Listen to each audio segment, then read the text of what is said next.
Hello BookTube for video number 2, and hopefully audio works this time because this is my third time recording this video, and honestly, if it doesn't work this time, you guys may just have to read my lips and I may upload it anyways. But this is my review for The Way of Kings by Brandon Sanderson. This is book 1 to my favorite series of all time. I am equipped to review it with a chair that doesn't squeak. Apparently, no one liked the collab with Squeaks McChair. So, we are going to talk about what The Way of Kings and the Stormlight Archives is about and why I love it. We aren't really going to be much talking about the cons or the things I don't love about it because I can't make a video about things that don't exist.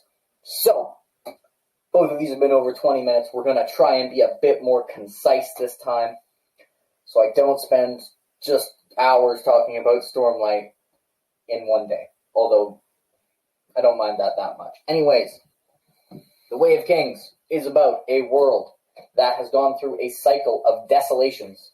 And this starts at the end of what they call the last desolation. Which means that the entire book, everything is going to just be hunky-dory and there won't be conflict and everyone will get along because Brandon Sanderson is very, very nice to his characters. We kind of follow 4 main threads, with one of those being the most important and one of those being the least important, and that is Kaladin Stormblessed, who is a spearman who's fallen on some rough times, mainly slavery-related rough times, and he has to deal with a system that doesn't really make any sense and try and keep himself and others alive, while also dealing with kind of the conflict of who he is. We have Dalinar Kholin, who is an aging warlord, who was the most feared man on the planet, but now some people kind of think he's losing his edge and he's kind of started to focus on honor, but people also think he's gone a bit crazy.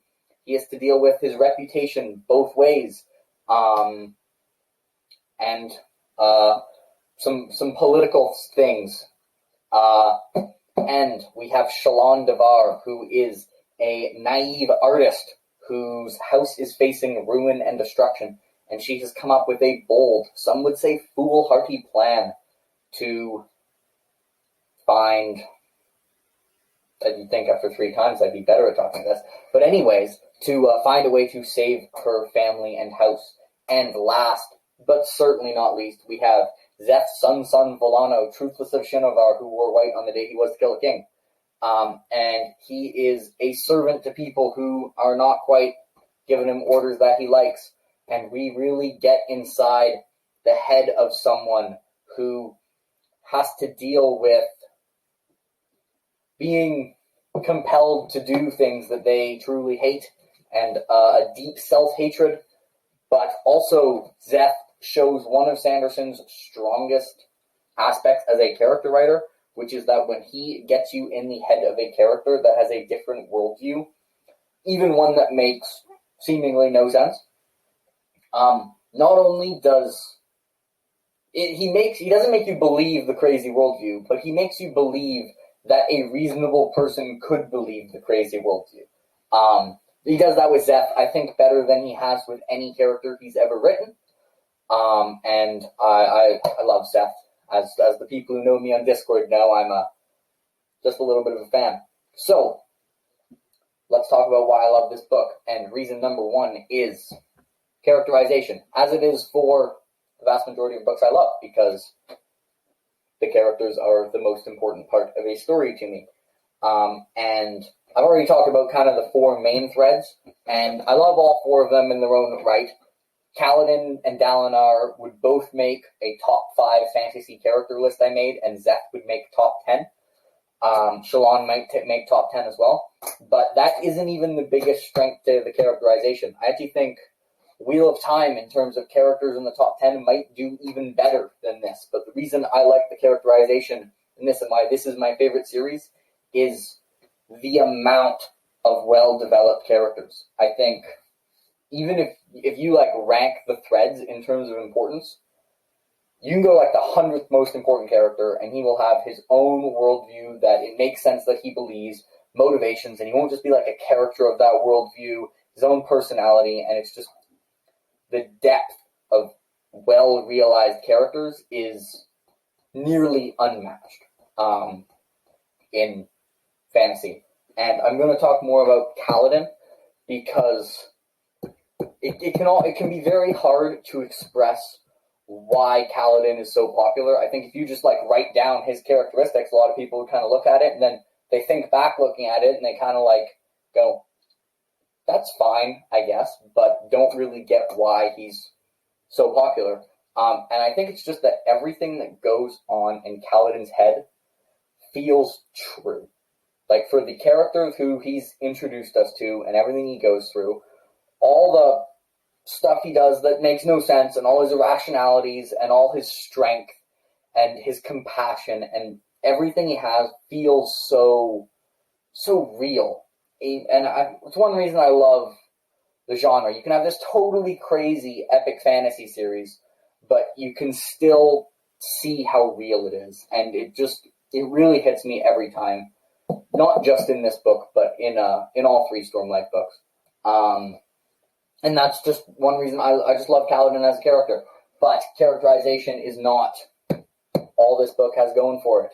The next thing it has going for it is just one of the most gorgeous covers in all of fantasy. I mean, look at that thing. And, there's art in here as well. I'm just kidding. That's not a real reason why it's one of my favorite books ever. Next is the plotting and pacing. Pacing a 1,000-page book is very, very, very difficult. I've never written a 1,000-page book, but I think it's pretty obvious that it's very, very difficult. And the way he has paced all three of the Stormlight books it's like a trilogy. There's a distinct rising action, climax, falling action, rising action, climax, falling action, rising action, climax, falling action, except the last climax and falling action the tension doesn't begin building after climax 2. It starts from the very beginning. So even while the first two, you have the separate rising action and fallen actions, the entire thing is also the bigger ending is slowly building in tension and then comes crashing down and has an amazing falling action and where you room to breathe and there's revelations and just some of the best stuff actually happens after the climax. Anyway, the way that's done and his decision to do that, it makes so much sense because obviously the book is long enough to be a trilogy, and it's the shortest of the 3 and soon to be shortest of the 4. And it allows you to have really room to breathe, so it doesn't just feel rushed to get to this big ending, but also it always feels like progression, and I'm never bored. I know some people do struggle with the first couple hundred pages, so I have to acknowledge that exists, and if you go read it, there seems to be a pretty good chance that you will struggle with the first couple hundred pages. Me personally, I like it from page 1, although I will admit, the first time I read it, I might have struggled more with the first 100 pages. But after I've read it, 7 times. I don't even know. But at this point, I basically love it from page 1. I have the distinct thing where it's I read the prelude the first time, and I'm just what the hell is going on? And I read it after, reading Oathbringer, and it's just, devastating. So that's a thing. You can look forward to that when you reread it after reading Oathbringer. And also in terms of plotting, Sanderson, when it comes to plotting, pacing and plotting are kind of interconnected when it comes to the progress and payoff, but also the way multiple plot lines tie into each other, and the way he has reveals. He's the master of the reveal where it clicks in place, and you never saw it coming. It comes totally out of left field and that hits you, but it's so obvious in hindsight, and it's incredibly obvious. If you ever want to try and spot them, my tip is if you ever think something is a plot inconsistency, it's probably not. You probably have an incorrect information and a premise that is wrong, and it actually makes sense. It's just you don't know why it makes sense yet. Better than everyone else, but the one thing I think it does better than maybe anything I've read, or at the same level at least, is originality and creativity in world building. The world is way more unique than combined with the level of depth than almost anything I've read. The one exception that's coming to my head is Dune, but that's sci-fi, so we're in fantasy here. And I think one thing that makes it so impressive is having a very different world in a story this big is very, very hard, because not only, you can't just make things crazy, you have to then understand the implications of the things you made crazy. And Brandon is very good at understanding how things like, warfare, agriculture, geography, and wildlife all have to be different because of the different world that they're in. And he's just really, really fantastic at having these implications and understanding them, to the point where he's better than me at it. I'm sure there are some implications he forgot, because that's how humans work, but there's none I can think of that he thought of and I didn't.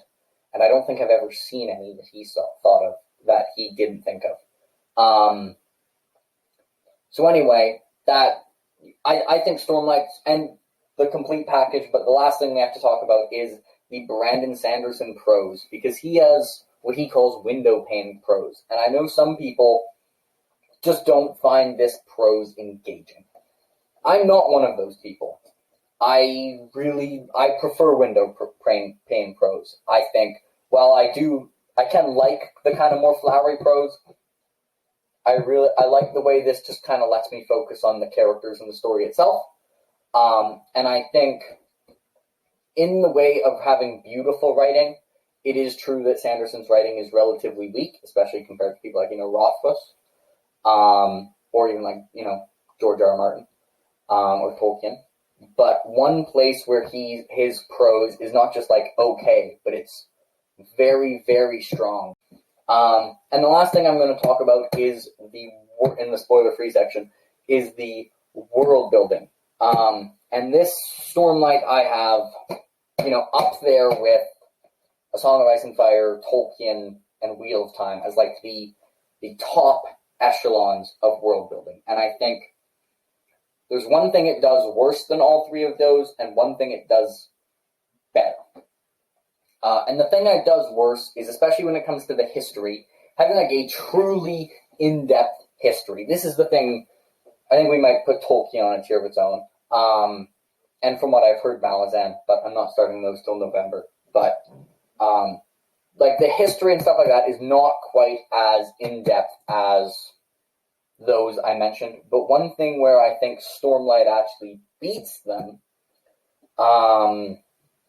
except maybe Tolkien, depending on, how much was the first time anyone did it and how much was him doing stuff that had been done before but better, is clarity. This is as wild and different of a world and as complicated of a story as with as large a cast of character as you will really see, and yet very, very rarely confused by what's going on. And I think it's just a combination of little things in his writing. An example that he talked about recently is just tagging the dialogue in the right place, where it's people will, if they see dialogue, skim it a bit to see who's talking, and then they won't go back to reread the dialogue that they skimmed. And he's just very good at, all those little things like that add up, and you get a very big and complicated story that very rarely confuses people. So that kind of, I think, Stormlight's really the complete package to me. I don't think it has any true weaknesses. And I think in terms of the, prose, he's just gotten better and better through his career as well. I would say maybe for, Elantris and maybe The Final Empire, I might even call it a weakness. But at this point, I think it's more a stylistic choice that won't work for some people, but for the people it does work for, he's as good at it as anyone else in the genre. So I think that's pretty much going to conclude the spoiler. My final rating for it is a 9.8 out of 10. It's my third favorite book of all time. So I think we are going to move on to the spoilers. So for the spoiler part of this video, I'm not going to obviously do a summary or anything. I'm just going to talk about a few moments that stand out to me. It will only be Way of Kings spoilers. There won't be any spoilers for Words of Radiance or Oathbringer, although there will be a bit that's in Way of Kings that for my Oathbringer spoiler video part I will come back to, but it connects enough with Oathbringer that I'm not going to put it here. This is going to be a very Kaladin-focused spoiler section. And I'm also probably not going to talk about that much about the big ending, just because we all know Kaladin, swearing the second ideal and going to save Dalinar, and then Dalinar giving up the Shard Blade is amazing and incredible. And, in contention for my favorite third act in all of books. I mean, all three are. That's probably why it's my favorite series. But there are some quieter Kaladin moments that hit me almost as hard. And the first is when he goes to the Honor Chasm, and he's about to leap over, and Syl comes back with some poison, and it's one of those things that if a worse author did it, it would feel super soapy, like, oh, he's going to jump off a cliff, and then the magic fairy comes back, and then he's suddenly no better. But it's one of the reasons why I think Kaladin's so great, is that it feels so real and so true that actually is what would happen. And it just, I can tell based on seeing what others say, there's a reason this is a very popular book. It works for the vast majority of people. And it really hits me hard every time. And the next kind of quieter Kaladin moment is when on their first bridge run, not literally the first one where he's actively trying to save people, and just what's going on in his head hits me every time, because the easy way out would be like, well, he left the Honor Chasm and he's motivated now, so we're done the bridges and he's going to be all gung-ho, and his head he's just going to be thinking about how to save people. But the reality is he's still just as exhausted as he was on the last bridge run, and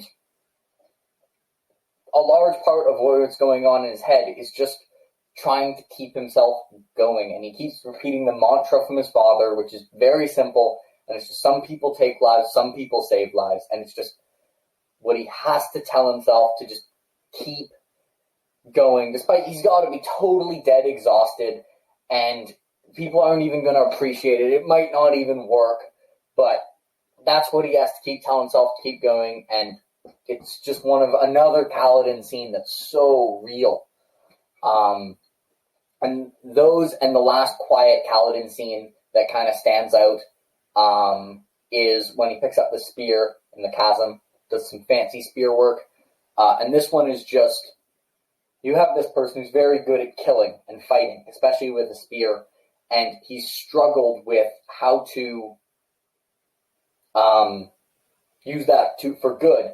And this is kind of setting up how later in the book, how this setup with him with the spear in the chasms is going to be like, this is how he can fight to protect others. This is the way he can do it. It starts in those chasms.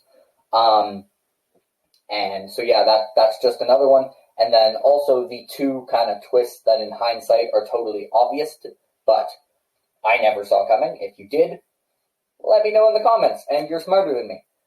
And the first is that the Dalinar visions are just a recording. This is one of those things on rereads.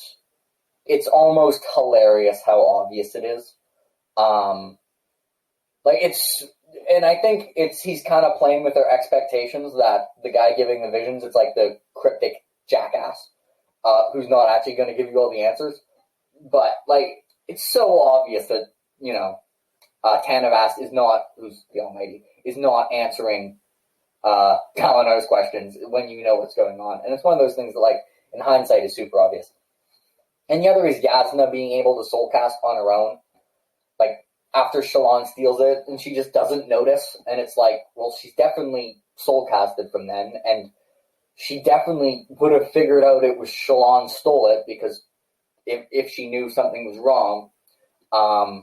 And so in hindsight, and, their magic is coming back to the world. So in hindsight, yeah, obviously, she soulcast it. And how the hell did she get a working soulcaster in the first place? Or should I say, how in damnation did she get a working soulcaster in the first place? That was another one of those twists that just, in hindsight, was really obvious. And the last one is just Szeth standing in the highest place in the world in thinking. I think this may be an ode to a different series. Those who know it and know that it's an influence to Brandon know exactly what I'm talking about. Those who don't. You'll get to it eventually. I'm not going to say what it is because I don't want you to see it coming. Anyway, that kind of wraps up some of the things that I just love about Stormlight. There will be a Words of Radiance review, an Oathbringer review, hopefully before Stormlight 4. I see I have not succeeded at keeping this under 20 minutes. I'm trying to be concise. I find it hard when talking about this bad boy, but hey, Brandon doesn't really succeed at being concise when writing them, so who says I'm going to be concise when reviewing them? That's all I got. So, if you've read Way of Kings, let me know what you think down below. And if you haven't, do it. Although I don't know why you're at this part. Even if you have, go reread it. I'm not going to reread it again this year. And then go to either Alex Nieves, Daniel Green, or Mike Book Reviews Discord. And please comment your reactions as they read it so I can enjoy it secondhand again. Yeah, get on that. And let me know what you think down in the comment section below.